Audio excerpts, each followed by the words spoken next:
Dos Sermões de São Leão Magno, Papa, século V, os dias entre a ressurreição e a ascensão do Senhor. Caríssimos filhos, os dias entre a ressurreição e a ascensão do Senhor não foram passados na ociosidade. Pelo contrário, neles se confirmaram grandes sacramentos, grandes mistérios foram neles revelados.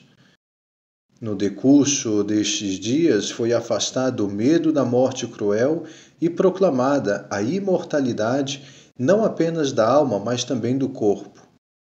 Nestes dias, mediante o sopro do Senhor, todos os apóstolos receberam o Espírito Santo. Nestes dias foi confiado ao apóstolo Pedro, mais que a todos os outros, o cuidado do rebanho do Senhor, depois de ter recebido as chaves do reino. Durante esses dias, o Senhor juntou-se como um terceiro companheiro a 2 discípulos em viagem e, para dissipar as sombras de nossas dúvidas, repreendeu a lentidão do espírito desses homens cheios de medo e pavor. Seus corações, por ele iluminados, receberam a chama da fé, e à medida que o Senhor ia lhes explicando as Escrituras, foram se convertendo de indecisos que eram em ardorosos.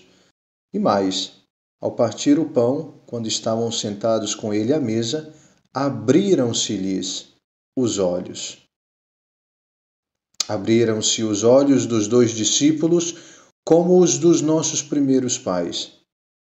Mas quão mais felizes foram os olhos dos 2 discípulos ante a glorificação da própria natureza manifestada em Cristo, do que os olhos de nossos primeiros pais ante a vergonha da própria prevaricação.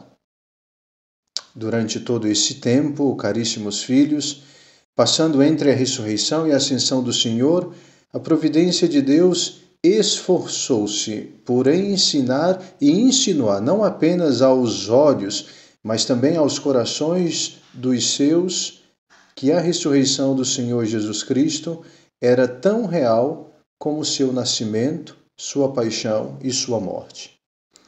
Os santos apóstolos e todos os discípulos ficaram muito perturbados com a tragédia da cruz e hesitavam em acreditar na ressurreição.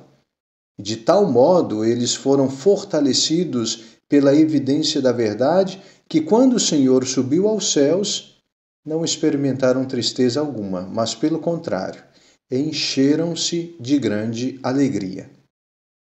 Na verdade, era grande e indizível o motivo de sua alegria.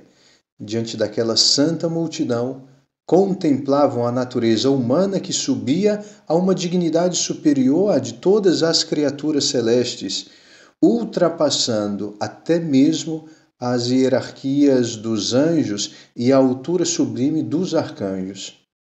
Deste modo, foi recebida junto do Eterno Pai, que a associou ao trono de sua glória, depois de tê-la unido na pessoa do Filho à sua própria natureza divina.